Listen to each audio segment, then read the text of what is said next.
Hi, I'm Phoebe McDowell. Welcome to our new YouTube series, Dear Dermatologist. Today I am joined by consultant dermatologist Dr Anjali Mahto, and we are going to answer some of your most common skincare questions.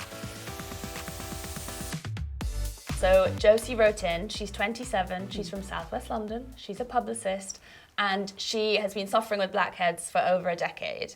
She's tried everything. Okay. She's tried the removal strips, the exfoliating scrubs, the clay masks, but she says that nothing works. Often people think that the black bit is dirt that's clogged in the pore.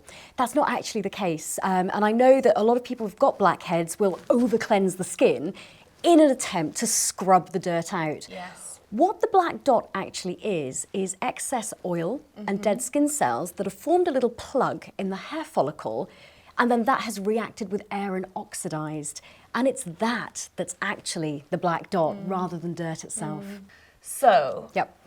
let's just maybe try and give her a bit of a prescription here. What should she avoid altogether?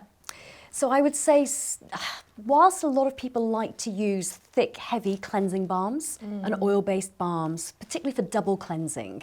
And particularly in winter when it just feels so lovely to melt your makeup away. It just feels such a nice ritual at the sink. Indeed, but you probably want to stay away from that, because if you're using very, very heavy products on the skin, chances are they can block your pores and they can create comedones or blackheads. So I think the first thing I would say is actually going for a gentle cleanser or an oil-free cleanser. And would you say to someone, avoid oils like the plague in all skincare formulas or just your cleanser? So as a general rule, I think if you are blackhead, acne, blemish prone, there are lots of other options available for you in all parts of your routine. So you may want to go for something that is labelled as non-comedogenic. For anybody that doesn't know, what does that phrase actually mean? So non-comedogenic essentially means that a product is less likely to block pores when they have tested it. And I think with all of this, we need to be totally aware and conscious of the fact that we're all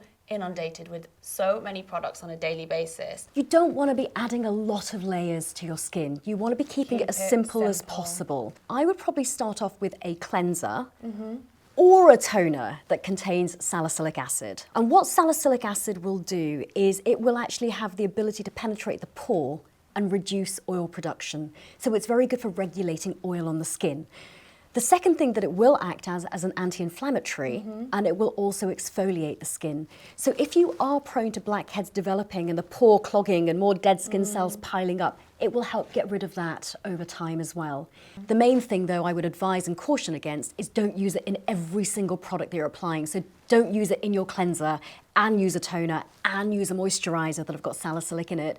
Either go for a cleanser with it and a moisturizer without, or go for a simple cleanser, maybe use a salicylic acid toner, for example, like the Paula's Choice 2%. I adore that. And every single person who I recommend it to comes back to me and says they absolutely love it. It's affordable. I really do notice a difference. It's actually one of my favourite products as well from a blackhead perspective as well. And then maybe using an oil-free moisturiser after that, one that can help sort of rebalance the skin, repair the skin barrier. So something like the purified one would be quite good for that.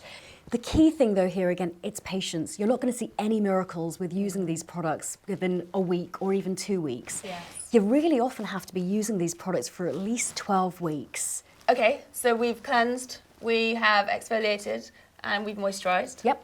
What would be next? Sunscreen. And sunscreen is important for a couple of reasons. Firstly, if you are using products with salicylic acid in them, salicylic acid does make your skin more sensitive to ultraviolet light. So it's there to reduce the risk of getting any sunburn. Yeah. The second thing is if you are blackhead prone, you may be more prone to getting actual acne and breakouts as well. So often those can leave pigmentation or marking on the skin, and wearing sunscreen can reduce the amount of pigmentation that you may be left with. I'm sure that a lot of people at home who suffer from blackheads and have pores are going to be wondering the strips, the at-home tools to remove it, all the things that were served on Instagram that are oh so tempting. What are your thoughts? Don't be tempted to use physical scrubs and physical exfoliators.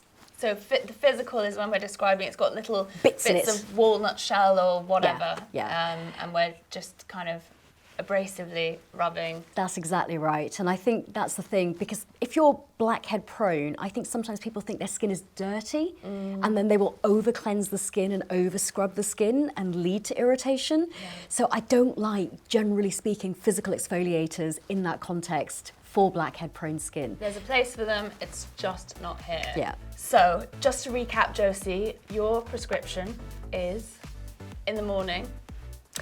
Either use a cleanser that's got salicylic acid in it, and then an oil-free moisturizer, no toner, sunscreen afterwards. Or you could use a gentle cleanser, use something like a salicylic acid toner, oil-free moisturizer, sunscreen. In the evening, you want to use your cleanser, a retinaldehyde containing vitamin A product, and then I would use a very gentle oil-free moisturizer about 15-20 minutes later. We'll put more products that Dr. Anjali recommends in the description box of the video, so don't forget to check them out. Don't forget to subscribe to the Sunday Times Beauty YouTube channel, and we'll see you again next week.